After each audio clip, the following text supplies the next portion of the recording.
नमस्कार दोस्तों, welcome back to your own channel Wealth Saga. 25 जून 2021 मार्केट में आज सेकंड हाफ में ज़बरदस्त तेज़ी रही, स्पेशली निफ्टी बैंक में, बैंकिंग सेक्टर के स्टॉक्स में। चार्ट पे देखेंगे तो फिर बड़ी इंटरेस्टिंग एनालिसिस निकल करके आएगी।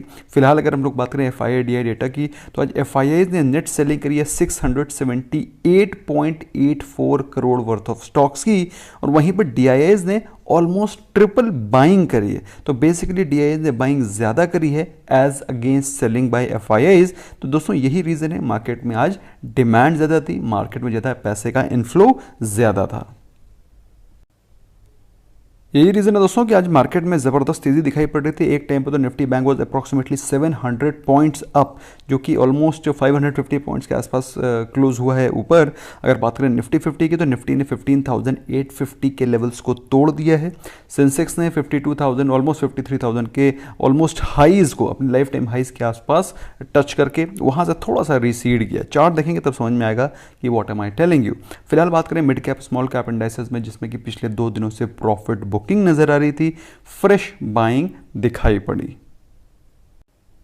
दोस्तों अगर बात करें ग्लोबल इंडाइसेस की, तो ग्लोबल इंडाइसेस में कोई ज़्यादा खास तेज़ी या फिर कोई ज़्यादा खास वीकनेस दिखाई नहीं पड़ रही है। कंसोलिडेशन का माहौल है। तो इंडियन मार्केट्स में दोस्तों जब कभी भी नीचे के लेवल पे मार्केट आ जाती है, अच्छे प्राइस रेंज पे आ जाती है, तो वहाँ पर एक फ्रेश ज़बरदस्त तेज बाइंग दिखाई पड़ती है इंडियन मार्केट्स में। दोस्तों आज के दिन भागने वाले स्टॉक्स से Tata steel, axis bank, SBI, ICICI bank. In fact आज एक्सिस बैंक ने काफ़ी दिनों के बाद अपना एक रेजिस्टेंस लेवल्स थे उनको तोड़ा। इनफैक्ट टाटा स्टील ने भी similar kind of resistance levels को तोड़ा। तो जितने भी ये स्टॉक्स हैं, ये काफ़ी दिनों से एक लेवल पे कंसोलिडेट हो रहे थे, एक फ्रेश ब्रेकआउट को दिखा रहे हैं। दोस्तों कल शाम को मैंने एक वीडियो पोस्ट किया था ऑन रिलायंस की, रिलायंस में आपको क्या दिखाई पड़ सकता है आगे आने वाले दिनों में। आई एम श्योर आपने उसको देखा होगा। दोस्तों ये उसका ही रिजल्ट है। अगर आपने नहीं देखा है, must go and have a look. It's on my other channel which is wealth saga global. उसमें मैंने आपको क्लियरली बताया है कि रिलायंस में क्या आप ट्रेड कर सकते हैं, क्या हो सकता है अगले आने वाले कुछ दिनों में। Must have a look. और फिलहाल उसके अलावा जो टॉप लूजर्स थे उसमें थे HUL, NTPC and Titan company. तो दोस्तों अगर हम लोग आज की कैंडल के बारे में ऑब्जर्वेशन लाएं, I want your attention to be drawn to this candle. दोस्तों हमको दिखाई पड़ रहा है कि निफ्टी 50 ने एक काइंड ऑफ वी शेप की रिकवरी बनाई है। एक वी शेप रिकवरी बना करके अभी वो अपने एक रेजिस्टेंस लेवल जो कि है 15,850, जहाँ से उसमें पिछले 3-4 बार गिरावट आ चुकी है। If you see in fact 5th time, 1, 2, 3, 4, 5th, this is the 5th time when it is coming to 15,850 levels after showing V shape recovery. एकदम मतलब kind of V shape recovery ही है, और 15,850 के आसपास वो आकर के खड़ा हो गया है। अभी यहाँ से अगर कोई फ्रेश ब्रेकआउट होता है, मेरे हिसाब से आपको 16,200 के लेवल्स बहुत ही शार्पली दिखाई पड़ सकते हैं। क्या ये लेवल्स आएंगे कि नहीं आएंगे, इसको हम लोग निफ्टी के वीकली रिव्यू में फिर से देखेंगे। फिलहाल मार्केट में स्ट्रेंथ कंटिन्यू है। अगर बात करें इंट्राडे की दोस्तों, तो ये चार्ट आपको इंट्राडे का रुख दिखा रहा है। ऑल्दो मॉर्निंग में स्टार्टिंग में 1 घंटे सवा घंटे के आसपास मॉर्निंग में वीकनेस थी, उसके बाद मार्केट ने एकदम अपसाइड का मोमेंटम पकड़ना शुरू किया and market close almost at day's high. Similar kind of chart आपको दिखाई पड़ेगा निफ्टी बैंक में, विद दी ओनली डिफरेंस कि लास्ट में तकरीबन 1 घंटे कुछ प्रॉफिट बुकिंग ज़्यादा दिखाई पड़ी थी। स्टार्टिंग में करीब 1-1.5 घंटे के आसपास कंसोलिडेशन था। 1 घंटे कंसोलिडेशन के बाद में एक फ्रेश ब्रेकआउट आया, और उसके बाद जो लास्ट में तकरीबन आधा 1 घंटा था, उसमें आपको थोड़ा सा फ्रेश प्रॉफिट बुकिंग दिखाई पड़ी। ओवरऑल अगर आप देखें मार्केट में, तो मार्केट में माहौल पॉजिटिव ही है। There is nothing negative going on. Market में कोई ज़्यादा खास नेगेटिविटी दिखाई नहीं पड़ रही है। ऐसे में अगर आप जो अपनी किसी भी पोजीशन में बने हुए हैं, I want you to remain in your position. बहुत ज़्यादा मेरे हिसाब से यहाँ से आपको 35,000, 35,100 के लेवल्स पे फिर से अगर रिसीड करना है, तो मार्केट रिसीड करके एक फ्रेश ब्रेकआउट देने के लिए तैयार है। इसके बारे में एनालिसिस आपको we will be doing in our Nifty weekly view. You must not miss that video. क्योंकि दोस्तों अगर आप निफ्टी बैंक को देखेंगे, तो निफ्टी बैंक में आपको क्लियर कट दिखाई पड़ रहा है कि एक फ्लैग पैटर्न का ब्रेकआउट हो रहा है। I just draw it from here. आप देखेंगे, you can very well visualise कि इसमें एक फ्लैग पैटर्न का ब्रेकआउट हो रहा है, और जब इस प्रकार का ब्रेकआउट होता है, तो you can expect the similar kind of levels, यहाँ से यहाँ तक के जो लेवल्स हैं, similar kind of pole length के लेवल्स आप एक्सपेक्ट कर सकते हैं विच इज़ कमिंग अप्रॉक्सीमेटली 38,000 के लेवल्स। ये आप ऑल टाइम हाई की तरफ इंडिकेट कर रहा है और बहुत ही जल्दी आपको 38,000 के लेवल्स के आसपास आते हुए दिखाई पड़ सकते हैं। और इसके 100-200 पॉइंट ऊपर नीचे का एक्सपेक्टेशन आप मार्केट से रख सकते हैं।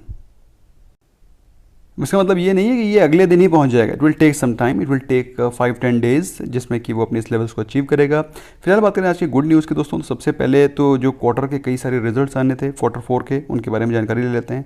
एमएसटीसी के क्वार्टर 4 के रिजल्ट्स आए हैं। नेट प्रॉफिट इज़ ₹75.8 करोड़, जो कि पिछले साल कंपनी लॉस मेकिंग कंपनी थी। रेवेन्यू 60% ऊपर है। कंपनी ने ₹4.4 का फाइनल डिविडेंड भी अनाउंस किया है। एंटनी वेस्ट के बारे में बात करते हैं। नेट प्रॉफिट ऑफ 15.5 करोड़, जो कि कंपनी पिछले साल लॉस मेकिंग थी, उसमें एक इजाफा आया है, कंपनी प्रॉफिट्स में आ गई है। रेवेन्यू भी 13% ऊपर है। इसके अलावा बात करें JSW एनर्जी की, JSW एनर्जी में net profit is down by 1% और revenue is down by 12%, EBITDA is up by 7.5%। Not very encouraging. Yes, encouraging है गोदरेज फिलिप के results. Net profit is up 150%, revenue is up 23%, revenue net of excise 790 crore, जो कि पिछले साल 585 करोड़ था। तो basically हर एक फ्रंट पे गोदफ्रे फिलिप के रिजल्ट बहुत ही सॉलिड हैं। अब दोस्तों मुझे तो सरप्राइज हो जाता है कि आई गेट सरप्राइज कि जब गोदफ्रे फिलिप इतने बेहतर रिजल्ट्स लेकर के आ जाते हैं, then I don't know why ITC always fails to convince us with their good results. Surprisingly, क्योंकि ये भी उसी बिजनेस में, टोबैको में, ITC में भी टोबैको है। इनफैक्ट ITC में तो FMCG का कंपोनेंट और भी ज़्यादा है, but nevertheless this is a mystery to me. फिलहाल अगर हम लोग बात करें गोदफ्रे फिलिप के नेट प्रॉफिट की, तो प्रॉफिट आफ्टर टैक्स आया है 95.4 करोड़, जो कि पिछले साल 48.3 करोड़ था। मतलब डबल हो गई है प्रॉफिटेबिलिटी। क्या बात है।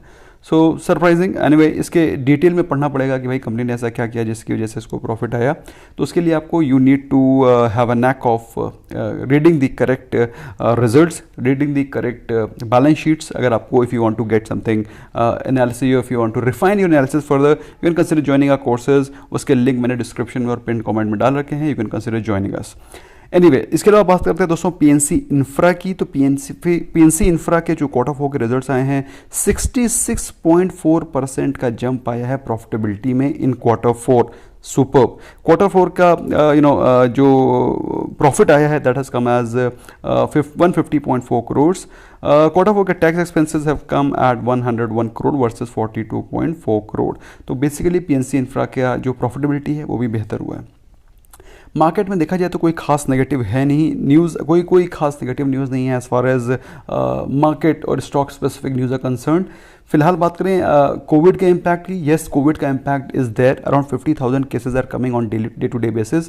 लेकिन दोस्तों जहां पर हम लोग ने 4 लाख केसेज पर डे देखे हैं, उसके कंपैरिजन में 50K cases per day is minuscule. The only thing which I am afraid कि जिस तरह से लोग वेंचर आउट कर रहे हैं, if they keep venturing out like this, तो our efforts may go in vain. So please remain at home और try to remain at home, maintain social distancing and maintain all the precautions which have been told to you. Thank you so very much. In case if you still have any questions, query, you can always ask us. Thank you so much. Bye bye for now.